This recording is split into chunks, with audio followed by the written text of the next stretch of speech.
Magandang araw mga kabunyog, Kulik Soliman ang malupit sa katotohanan. Live tayo sa ating Facebook page at sa ating YouTube channel, Bunyog Pagkakaisa. Ayan po mga kabunyog, mga kababayan. Itong si Bato ay sinasaltik na naman ng topak, no? Talagang kamalas-malasan ng Pilipinas talaga. Ang dami na nating problema. Ang bansang Pilipinas, sumasabay pa tong si Bato, no? Tinotopak na naman po sa Senate hearing, ano. Natatawa na lang tayo sa mga pinagsasabi ni Tobats dito sa Senado tungkol na naman sa walang katapusang issue ng rebelde komunista. At talagang ano niya gigil na gigil po itong si Tobats, si Bato de la Rosa dito kay Congressman Raul Manuel ng Kabataan Party List. So, yun. Ano ba yung sa Senate na investigation na sinasabi doon? Meron doon mga resource person ay sinasabi,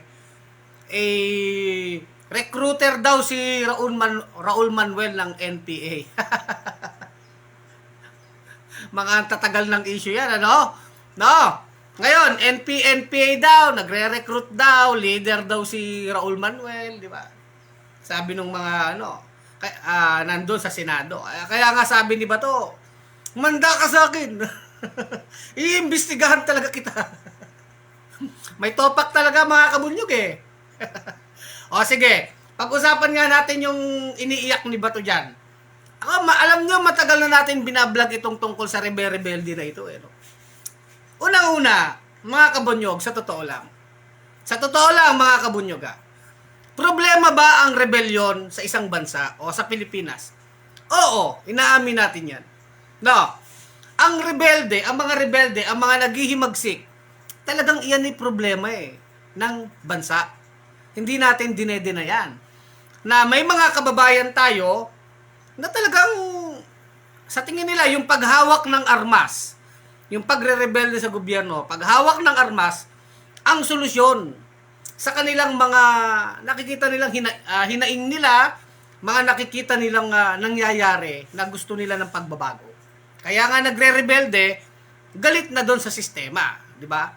Rebelde ang tawag diyan. Ngayon, sa totoo lang mga kabunyog, paulit-ulit kasi ang issue ng rebelde na yan Ang totoo, kaya nagre-rebelde ang mga tao o nahihikayat magre-rebelde yan. Pag nakikita ng taong bulok na bulok ang sistema, babalik na naman tayo sa tanong na, bakit ba sila nagre-rebelde? Di ba, Tobats? Bago ka mag-imbestiga ng mga recruitment na ginagawa ng mga rebelde, ng mga Communist Party of the Philippines ng CPP, di ba? Imbestigahan mo muna yung sarili mo, Tobats. Imbestigahan mo muna yung sarili mo. Tignan nyo. Ito, general na lang General na lang mga kabunyog. Bakit sa mga bansang mauunlad walang rebelde? Bawa, Canada, Japan, United States, Germany, Italy, France, di ba? Walang rebelde. Bagamat may mga tao dyan, umaangal din, may mga aktivista din dyan. Pero walang rebelde. Bakit walang rebelde? Kasi matino ang gobyerno. Maayos ang pamamahala, matino ang gobyerno, hindi bulok ang mga politiko. Yan ang totoo dyan, Tobats Tinotopak ka na naman Nandadamay ka pa. Ngayon, sige, isa-isahin natin. Tinitira niya si Raul Manuel. Sabi niya, talagang gagamitin ko ang aking kapangyarihan para imbestigahan ka. Ikaw pala ang nag-undermine ng gobyerno ng Pilipinas. Sabi niyang gano'n, di ba? Gigil na gigil si Bato. Iimbestigahan niya daw. O sige, kung may ebidensya kayo, nagre-recruit ng NPA, gawin mo na yan, Bato, hanggang gusto mo. Isama mo yung 10 bato pa na may topak na kagaya mo. Isama mo si Kibuloy, isama mo si Canor. Ganyan din ginagawa ng NTFL. Ang tagal na matandang issue na yan. Sampahan nyo ng kaso sa korte, maglabas kayo ng ebidensya, i-ano nyo sa hukuman. Di ba? I-ano nyo. Sampahan nyo na ng kaso sa hukuman pag may ebidensya na kayo. In the same way, Bato, ikaw din Bato, tsaka si Canor, si Inday Takaw, kayo. harapin nyo rin ang mga investigasyon sa inyo, una, sa International Criminal Court. Kasi ang sinasabi ni Bato ganito, kaya pala tuwag-tuwa ka, Raul Manuel, na kami iimbestigan ng ICC. Sabi ni Tobats, no? Hey, parang adik eh. Ikaw yata ang adik, Tobats eh. Sabi, kaya pala tuwang-tuwa ka, Raul Manuel, sa investigasyon ng ICC. Kasi ano ka, NPA ka. Paano mo naman connect? Kung matinukan tao ba to, kung wala kang topak, paano mo na-connect yung NPA si ICC? Ang layo naman ng utak mo eh. Di ba? Simple lang naman yan eh. Kaya ka iniimbestigahan ng ICC, kayo nila Kanor Duterte. Dahil sa mga nangyaring patayan, yung mga pagpatay na nangyari, yung extrajudicial killing, yung drug war. O, anong kinalaman ng rebelde doon? O kayong mga Dutads, paano nyo i-connect? Anong connect? Ngayon, ang ginagawa kasi nila Bato, dahil alam nilang mabaho na si Kanor Duterte, mabaho na din siya. Alam na ng mga tao kung gaano sila kapulpol. Mabaho na sila. Ikino-connect ngayon sa rebelde para sila makatakas, magpalusot na naman sa kanilang mga pananagutan. Ang issue pa lang dito ay patayan, kaya iniimbestigahan ng ICC. So, yung ginawa ninyo sa extrajudicial killing, yung mga patayan na nangyari sa drug war, yung mga pagsasalita ninyo Bato, nila Kanor, na pagpatay ng tao, na talaga namang nagpapalakpakan pa ang mga Dutads, iyan yung iniimbestigahan ng ICC. Kaya wag mong isisisi kay Raul Manuel o sa mga kritiko o kung sino man kumukontra sa inyo ang investigasyon ng ICC. Wag mong i-connect doon. Ikino-connect ni Bato eh. Gas-gas na yung linya nyo eh. O di ba? O sabi ni Richard Lizardo, Senador si Bato, ikaw may prueba na bobo kasi ano ba yon? Lost nga vlogger ang laki. Lost ba? Bakit na? Eto pa lost na vlogger pala ha. Sige, makinig kayo diyan mga Dutads, mapipikon kayo. Alam ko pikon na kayo eh. Ganito lang yan eh. Kahit anong recruit ng NPA, mga New People's Army, kahit anong recruit niyan, may mare-recruit ba yan kung matino ang gobyerno? Sagutin nyo nga mga Dutads. Mga Dutads nga, sige nga, maglabas kayo ng utak nyo kung meron. Kung matino ang gobyerno, kahit anong recruit dyan, may sasama ba? Bakit ka magre-rebelde? Bawa, ikaw sa Japan. Bakit walang rebelde sa Japan? Kahit mag-recruit ka doon sa mga university, wala ka makukuha ang rebelde doon. Nalalaban sa gobyerno ng Japan, o gobyerno ng UK, o gobyerno ng France, o Canada. Bakit? Australia. Bakit walang nagre-rebelding mga tao sa mga bansa na yan? Ano kaya ang sagot, Dutads? Kasi sa mga bansa nila, kahit papano, bagamat hindi perpekto, matino ang gobyerno, wala namang mga politiko dyan na kagaya nila Bato at Robin Padilla. Ang problema sa Pilipinas, tagtad na ng kabulukan. At kung sino pa yung mga bulok, siya pang maiingay. Siya pang naluluklok sa kapangyarihan. O di ba? Mayroon bang senador sa Canada o Australia na kagaya ni Bato na ganyang katopak o kagaya ni Robin Padilla na may mga saltik sa ulo? Bukod pa dyan, yung katakot-takot na korupsyon at nakawan, iba pa yung extrajudicial killing eh. Pag nanakaw Bato, ang lakas ng loob mo Tobats eh. Iimbestigahan mo tong NPA, iimbestigahan mo si Raul Manuel. Bakit kaya Bato, hindi mo tanongin sa sarili mo, imbestigahan mo kaya yung mga korap na politiko para may pakinabang ka naman? Ba't hindi mo imbestigahan ang sarili mo? Magpakulong kayo ng gobernador, mga congressman, mga senador na mga magnanakaw. Yan, pag nakita ng tao, dito sa Pilipinas, di ba Tobats, mga Dutads? Nakukulong ang mga magnanakaw. Nakukulong ang mga sinungaling. Nakukulong ang mga manluloko, ang mga kawatan, ang mga plunderer, ang mga mandarambong. Na kung magnakaw ay lantaran. Nakukulong ang mga magnanakaw ng confidential fund na mga makakapalang muka na ayaw magpaliwanag. Yan, pag nakita ng tao na gumagana ang hustisya, nakukulong ang mga magnanakaw. Yan, sasabihin nila, bakit pa tayo magre-rebelde? kung gumagana naman ang batas at katarungan. Diba? Ganun lang yun. Ganun lang kasimple yun. Bakit ka magre-rebelde? Bakit ka mahihikayat magrebelde kung nakikita mo namang gumagana ang batas? Ngayon mga Dutards, tanungin ko kayo mga Dutards. Mga Dutarding. Labasan ng utak kung meron kayo, ha? Sa Pilipinas ba ganyan na sistema? Tingnan niyo yung kay Janet Napoles. Sinong nakakulong? Si Janet Napoles lang ang nakulong. Nakulong ba si Enrile? Nakulong ba si Jinggoy Estrada? Nakulong ba si Bong Revilla? Ang pinag-uusapan natin dito, daang-daang milyon, ha? To the billions. Napoles, scam pa lang yan. O nung panahon ni Gloria, fertilizer scam. Yung fertilizer, pondo para sa magsasaka, in-scam nila Gloria, ninakaw. Nakulong ba si Jok Bulante? Nakulong ba si Gloria Arroyo? Sagutin nyo nga. Yung mga congressman, nakasabwat ni Janet Napoles, nakulong ba? Nasaan? Nakabalik sa posisyon. Mga magnanakaw yan. Sige nga, yung nagnakaw sa Parmali, nakulong ba? Yung nagnakaw sa PhilHealth, 15 billion, nakulong ba? Sige nga, sagutin nyo nga yan mga DDE-backs. Ha? Investigasyon nga lang ng ICC kay Canor, kay Duterte. Kinatatakutan na nila eh. Hindi nga ayaw pang papasukin dito, di ba? Si Kibuloy. Si Kibuloy na lang, tignan nyo. Wanted na yan, ha. Tignan nyo ang hustisya sa Pilipinas. Sabi ng Amerika, itong Kibuloy na to, wanted to.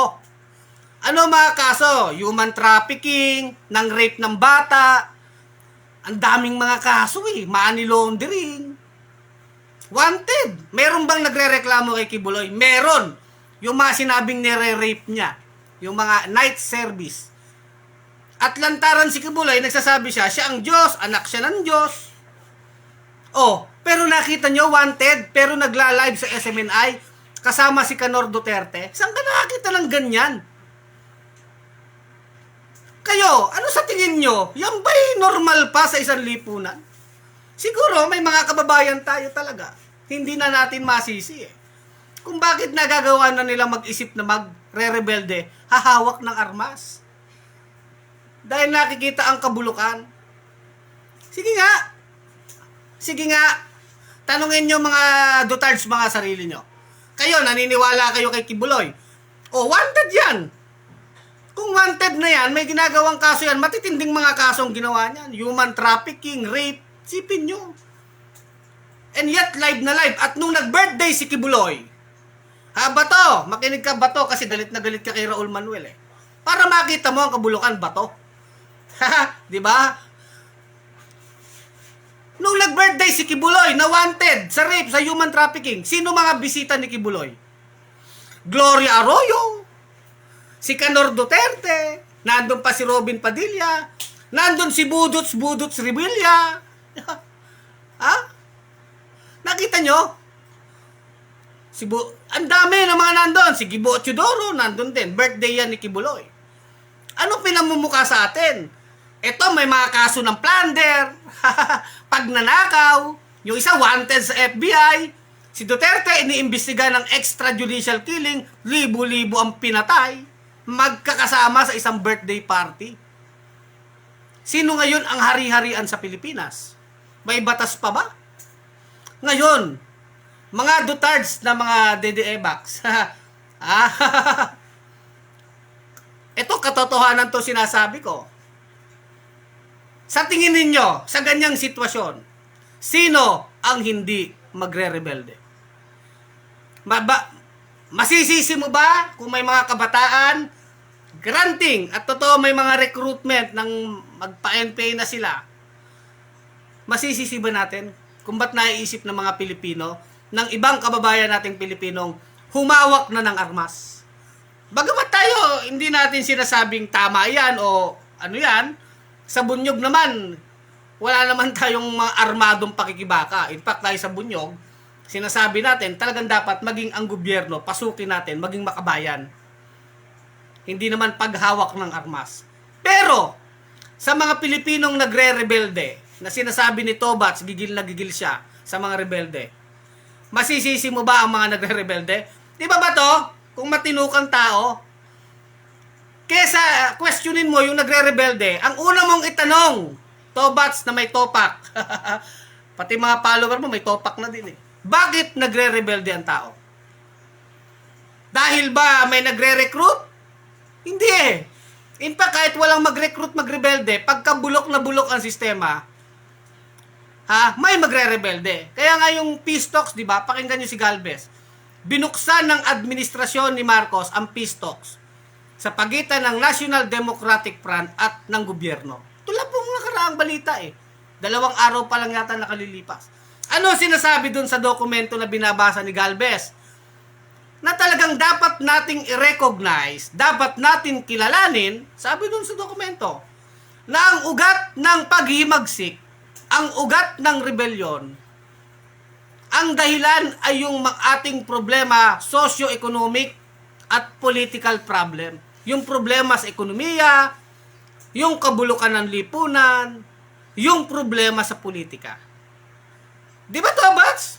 Bago ka mag-imbestiga ng mga recruitment ng NPA, imbestigahan mo yung mga magnanakaw sa gobyerno para may silbi ka. Ang tapang-tapang mo sa mga nare-recruit na mga rebelde, bakit ang duwag-duwag nyo pagdating sa mga kapwa nyo politiko ng mga magnanakaw? Bakit? Diba? Yun ang tanong dyan eh. Babalik tayo, ang tatapang nyo lagi sa mga rebelde, NPA, Joma Season, and yet hindi nyo ba, ikaw ba to, hindi mo ba nakikita ang kabulukan mo? Ikaw nga bulok eh. Umalis ka dyan, umalis si Duterte, umalis kayo, si Inday Takaw, sila Robin Padilla, sila Bong Revilla, sila Jingo Estrada, Enrile, Marcos, mga political dynasty, governor, mayor, mga magnanakaw lahat. Sila na lang yung mayaman. Pag nawala kayo sa gobyerno, kayong mga bulok na politiko, tingin ko yan ang magiging solusyon para mawala ang rebellion. So anong solusyon, Tobats? Umalis ka. Yung mga kagaya mong bulok ang dapat umalis sa gobyerno para mapatino ang gobyerno para wala nang magrebelde. Yan ang katotohanan. Yung mga kagaya ni Kibuloy na manloloko. Si Kibuloy nga eh. Tignan nyo si Kibuloy. May naluluko yan. Dapat yan, nakakulong na yan, ine-extradite na yan. Anong ginagawa nyo? Ayan, nagla-live sa telebisyon. Anong pinamumukha nyo sa tao?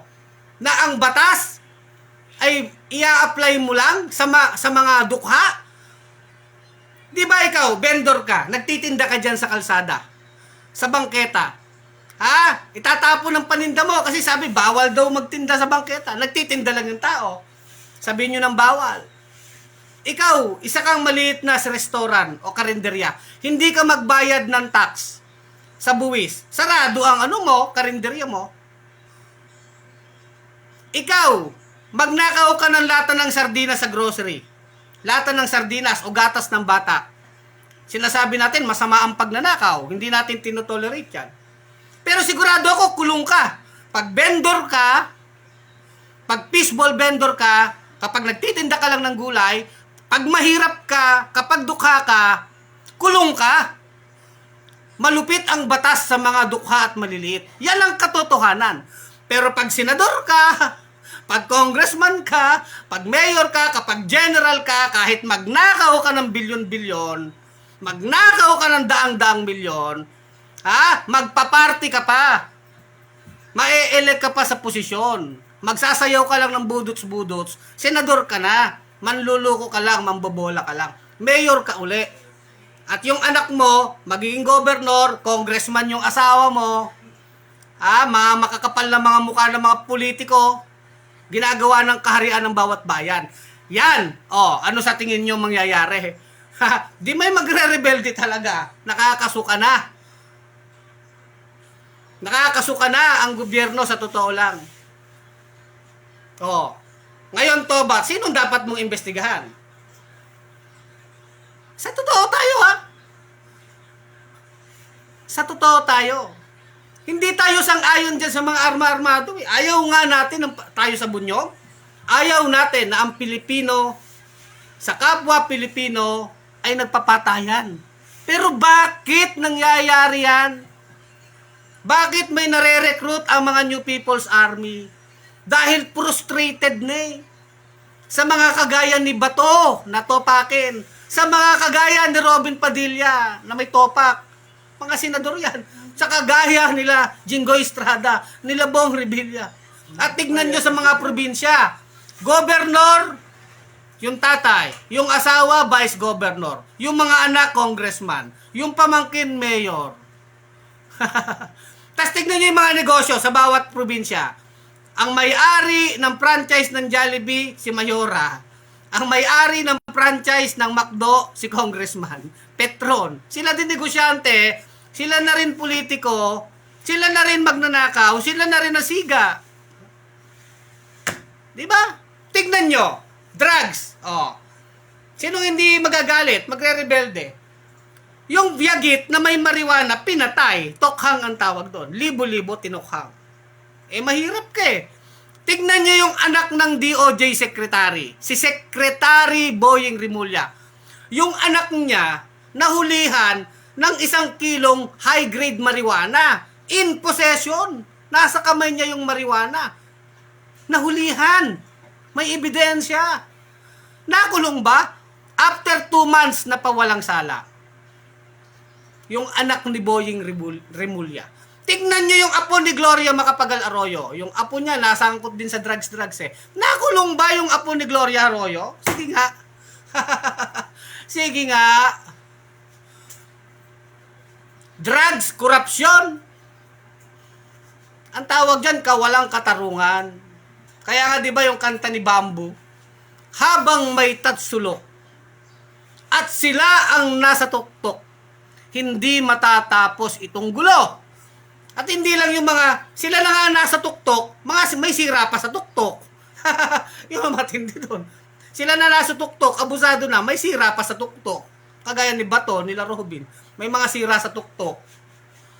Ang tatapang ninyo sa mga di umano'y NPA, kay Raul Manuel, ang tatapang nyo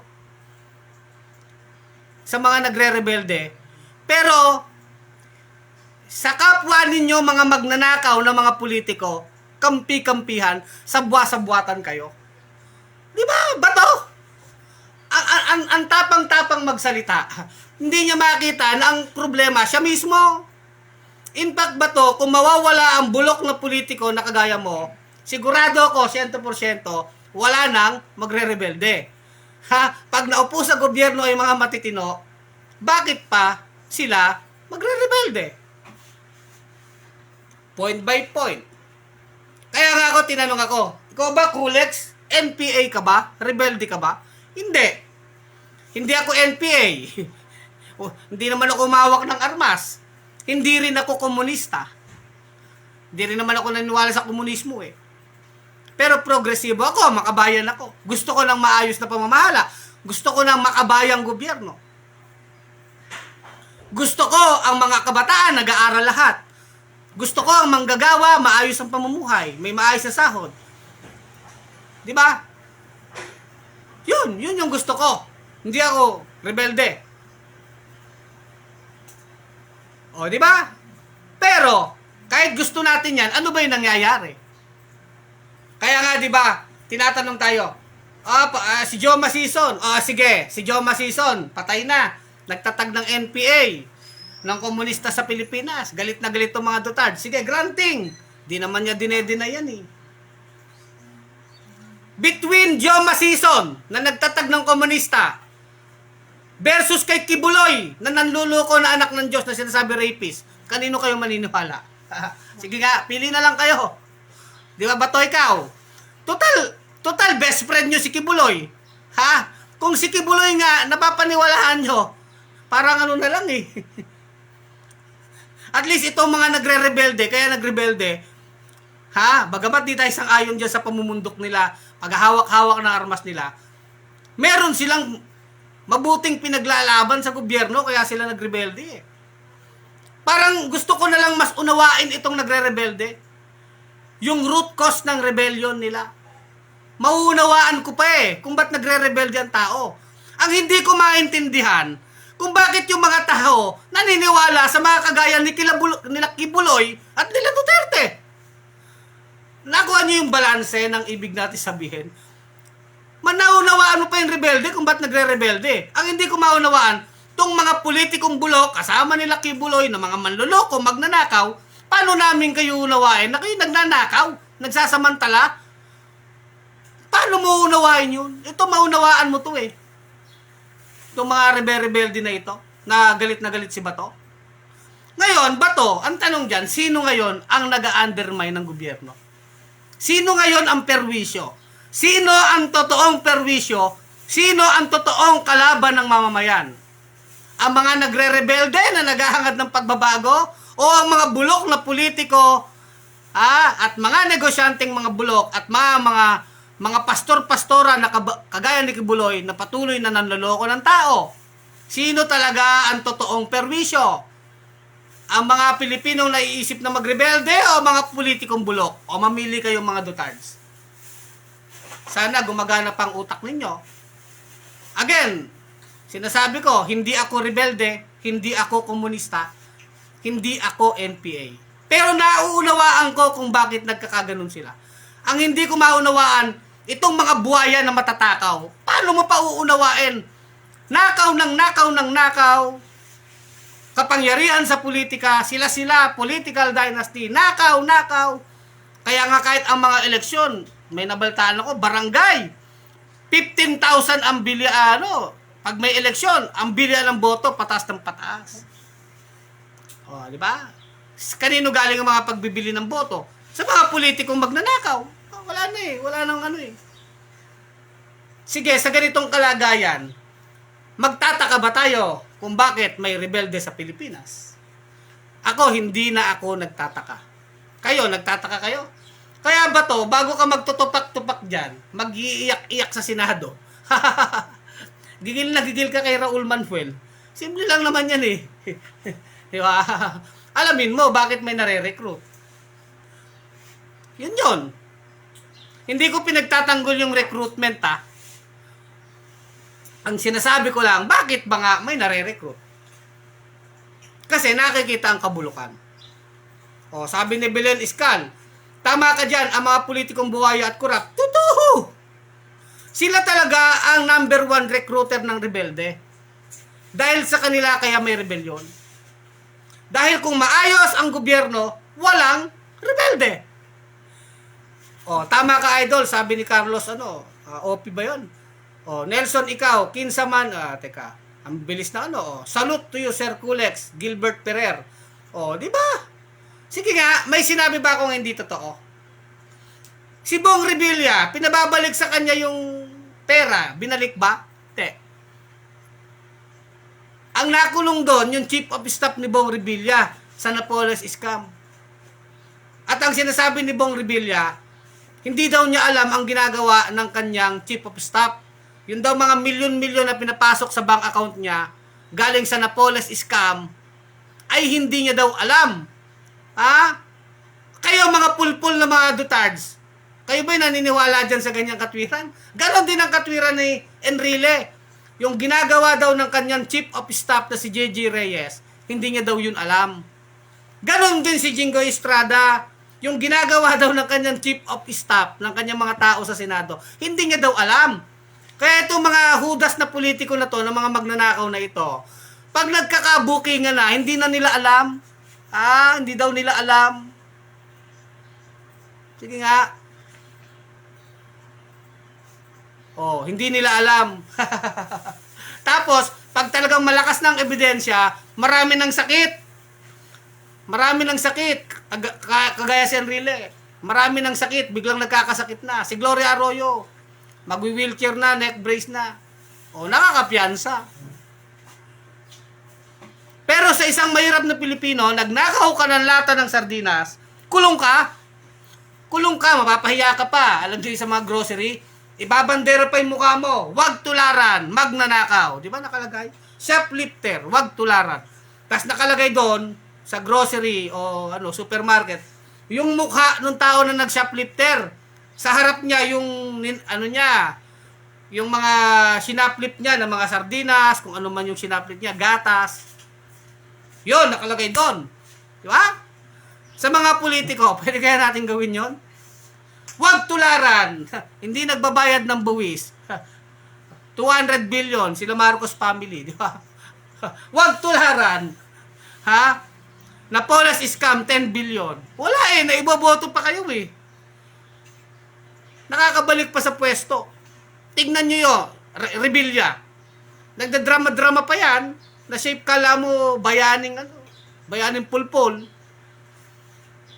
O, di ba? Nagdadrama-drama pa yan, nakukuha pa magdrama, booking na.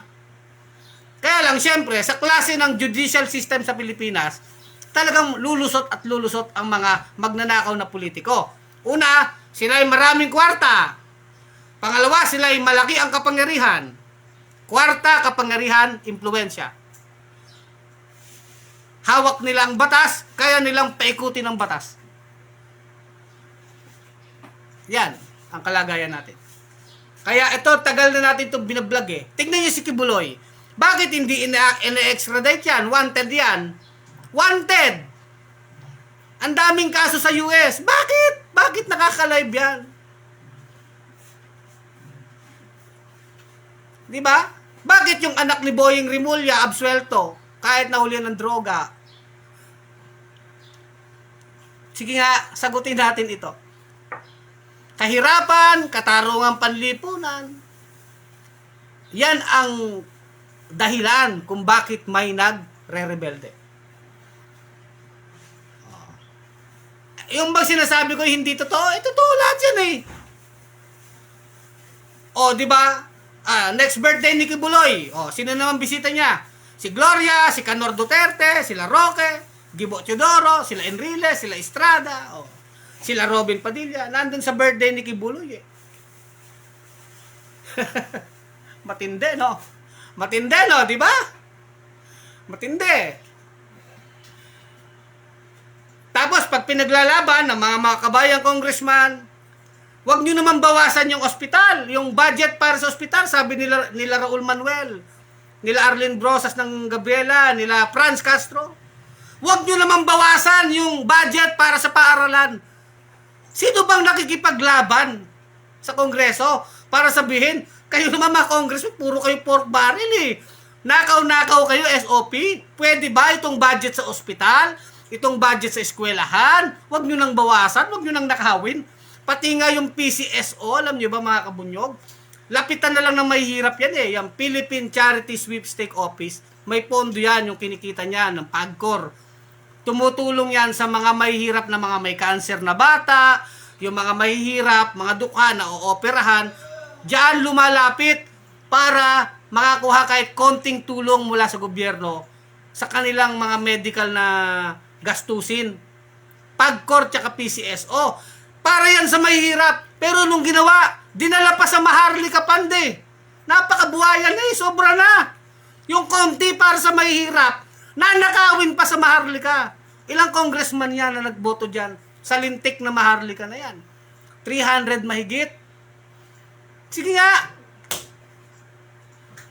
Yung konting pondo para sa magsasaka.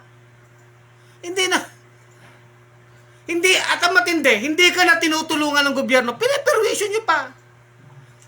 Yung ginagawa nila bilyar, mga unli rice. Sa totoo lang, ang daming kawalang katarungan Yung COVID, tignan yung ginawa sa COVID. Anong ginawa nyo sa COVID? Pagka mga vendor, hinuhuli nyo pag lumabas kasi naghanap buhay. Pero pag may mga malalaking politiko dyan, mga sikat na tao, lumalabas, hindi naman na paparusahan. Sa maraming bagay kasi mga kabunyog, mga kababayan, ang Pilipinas napakawalang katarungan. Walang katarungan. Hindi pantay-pantay ang batas Yung sinasabing, no one is above the law. Sa Pilipinas hindi Kapag politiko, makapangyarihan ka, above the law ka mas mataas ka pa sa batas. Tignan nyo si Bantag. Nagtatago yan. Bakit hindi mahuli yan? Makapangyarihan O tignan nyo si Tebes. Wanted yan. Pinaghahanap ng batas. Bakit hindi mahuli-huli si Tebes? Makapangyarihan. Sa tingin nyo, kung peaceful vendor yan, kung nagtitinda ng taho yan, baka mabilis pa sa alas 4 huli ka. Gets nyo? Di ba? Oh. Alam nyo, kaya kong i-discuss dito, mga kabunyog, mga kababayan, mga Dutards.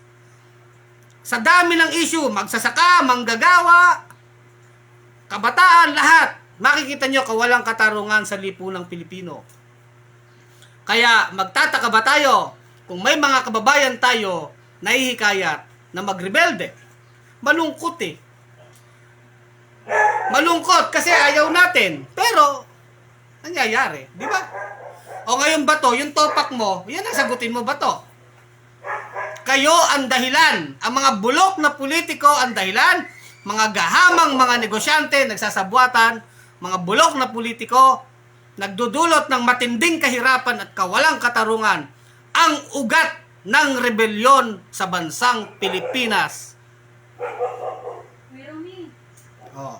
Ramon Lekin, Sir Kulex ba, gusto ko araw-araw sana. Oh, di ba? Salamat po, Condrado B. Kahayadir. Tama po kayo, sir. Kaya ba to, bago ka mag-imbestiga kay Raul Manuel, imbestigahan mo ang kagaya mo ng mga bulok na politiko. Harapin nyo ang investigasyon ng International Criminal Court. Bago ka magtotopak-topak dyan sa Senado. Patuloy kayong nanloloko sa tao. Dami nyong niluluko. Daming niluluko nito mga politiko na ito. Hindi ko kinakampiyan ng mga rebelde. Hindi. Pinapaliwanag ko lang, sinasabi lang natin dito, nauunawaan natin, naiintindihan natin kung ba't may mga kababayan tayo na humahawak ng armas. Malungkot. Malungkot po yan. Pero kasi yan ang sitwasyon eh. Malungkot. Oh, Leonora Austero Baino, real talk ka Kulex. Saludo ako sa bunyog pagkakaisa sa laban naman. Real talk lang, tayo naman sa katotohanan. Kasi lantarang ginagago, lantaran ng niluluko tayo harap-harapan. Tingnan nyo si Kibuloy. Lantaran ng luluko, di ba? Eh, pag naniwala ka, may topak ka na lang eh. Pero bakit pinapayagan eh? Wanted, di ba? Tingnan nyo si Duterte. Tingnan nyo si Inday Takaw. Pinagpapaliwanag lang. Sang ginastos ang 125 million, 11 days. Mayabang pa. Oh, tingnan nyo si Gloria ngayon. Tingnan nyo si Bong Revilla, si Enrile. Daan-daang milyon na Poles scam. Sina Poles lang nakulong. Sige nga, lahat. Ang dami. PhilHealth, Parmali. Ay, hindi tayo mauubusan ng korupsyon. Hindi tayo mauubusan ng korupsyon. Ng mga kabulukan na pwede kong sabihin sa inyo. O, fertilizer scam. Ilang scam na? Bata pa ako. Ang dami ng scam. Wala naman nakukulong eh. Pero tignan nyo yung kulungan. Tignan nyo yung kulungan. Madami dyan. Mga snatcher, magnanakaw ng cellphone. Mga mahihirap eh. Di ba? Di ba? Sa totoo lang. Magnakaw ka ng sardinas, kulong ka. O, tignan nyo si Imelda Marcos. Eh, guilty na yan. 7 counts of graft. Bakit ayaw magdesisyon ng Korte Suprema? Sinabi na ng Sandigan Bayan, guilty, 7 counts of graft. Guilty ha? Convicted yan, mga Dutards, mga Pulangaw. Hindi yan invento. Court record yan, guilty. 7 counts. 2017 to 2018 pa lumabas ang desisyon. Bakit ayaw desisyonan ng Korte Suprema? Once and for all. Bakit hindi nyo kaya ikulong si Imelda Marcos? Sige nga. Bakit yung tax ni Bongbong Marcos na 200 billion hindi nyo masingil? BIR. Samantalang yung sari-sari store, hindi lang magbayad ng barangay permit. Sarado ka. Yung nagtitindang vendor, bawal, umalis ka dyan. Pero bakit sila? 200 billion, utang sa gobyerno, 200 billion tax, okay lang. Sige nga. Bakit yung mga reclamation nila gatsalyan dyan sa Manila Bay? Kahit ang dami-daming nilalabag na mga gatsalyan na yan, tuloy-tuloy lang. Bakit si Villar? Yung kanya mga subdivision. Sa totoo lang, ang dami-daming mga nilalabag na paglabag sa ating batas sa lupa. Yung mga kumpanya ni Villar na yan. Bakit tuloy-tuloy lang kayo? Oh, nakita nyo na? Bakit yung mga mayor, kahit magkukurap-kurap yan, hindi pwedeng makulong yan? Yung mga gobernador. Bakit? Yan. Kaya may nagre-rebelde. Tapos ako vlogger, hindi naman ako rebelde. Sasabihan ka pang komunista. Na mga tatanga-tanga ng mga Pilipino. Mas gusto yung kinakampihan ang mga bulok na politiko kaysa kampihan ang kapwa niya Pilipino. Bakit tuwan-tuwa kayo na may pork barrel ang congressman? Kaysa ilaan ang pera ng bayan sa ospital, sa eskwelahan, puhunan ng mga vendor, tulungan ng magsasaka, ang mga manggagawa, ang mga mangisda, ang mga OFW. Bakit? Itong mga tatanga-tanga ng mga Pilipino, gustong-gustong kinakampihan ng mga kurap. Bakit, mga kababayan? Tapos galit na galit kayo sa nagre-rebelde. See? Nakita nyo na yung diferensya? Rebelde, bulok na politiko. Rebelde, bulok na politiko.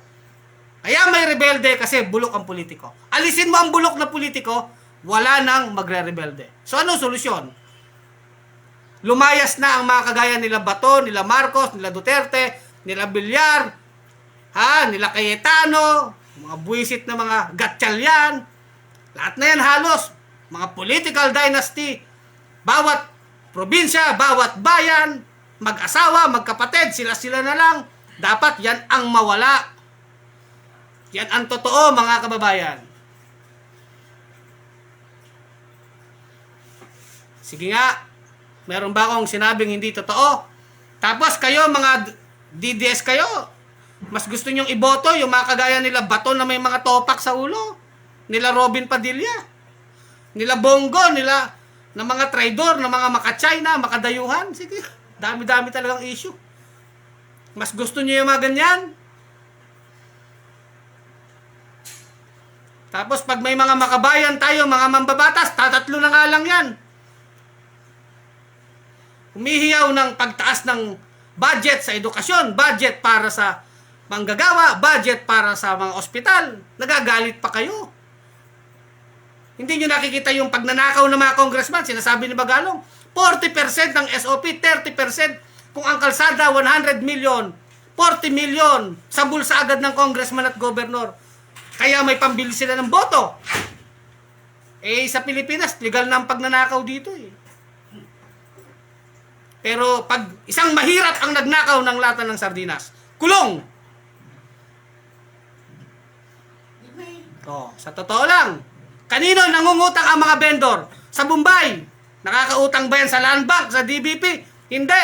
Ang nakakautang sa mga Land Bank, DBP, yung mga kagaya nila Villar, nila Gatchalian, yung mga oligarchs na yan, na negosyanteng malalaki, yan ang pinapautang. Pera ng gobyerno yan eh. Bakit mga magsasaka, vendor, hindi makautang dyan sa mga bangko na yan? Sige nga. Tapos nagtataka kayo kung ba't may rebelde? Diba? Topakin na ba to? Palibasa ang mga follower ni Bato, kagaya niya may topak. Kaya magsama-sama na kayo. Duterte, Marcos, Kibuloy, Bato, Enrile, Revilla, Estrada, Cayetano, Villar, Gloria Arroyo, pare-pareho mga bulok. Sa totoo lang, mga bulok. Di ba? Sa totoo, tatatlo na lang ang congressman, Makabayan Black, na kahit papano, nag-iisip ng mabuti sa bayan, aalisin pa nila. Pero hanggat tayo mga kabunyog, hanggat may mga makabayang Pilipino, nag-iisip pa ng matino, lalaban tayo. Hindi tayo atras sa mga bulok ng mga politiko, ng mga manloloko. Walang atrasan mga kabunyog. Tuloy ang laban. Good job, sir. Jerry Ronyo. So hanggang dito na lang ating vlog. Mga kabunyog, mga kababayan, tuloy ang laban. Walang atrasan. Ginagarapal nila tayo. Garapal na rin tayo dito sa ating vlog. Labanan natin itong mga bulok na politiko, itong kawalang katarungan na nangyayari sa ating bayan. Lumaban tayo mga kabunyog. Hanggat may naniniwala sa kabutihan, pagkakapantay-pantay ng tao, tuloy ang laban natin mga kabunyog. So hanggang dito na lang ang ating vlog mga kabunyog, mga kababayan. Melio Melody, correct. Mario Dupit, salamat sa mga nagko-comment. Tuloy-tuloy ang laban natin. Tuloy ang laban mga kabunyog. Hanggang dito na lang. Kulet Soliman ang malupit sa katotohanan. Bene Lamela, mabuhay ang bunyog. Sir Kulex, ayos ang iladlad mong makatao, makabayan ka. Salamat po ha, mga kabunyog. Lori Floro Bernardino, yan ang mga taong walang isip at utak, sir. Minamasama nila ang mga paliwanag mo. Bright Garong, mabuhay mga kabunyog. Kaisa mo kami, Sir Kulex Ses Di Soriano. Salamat. Tuloy ang laban.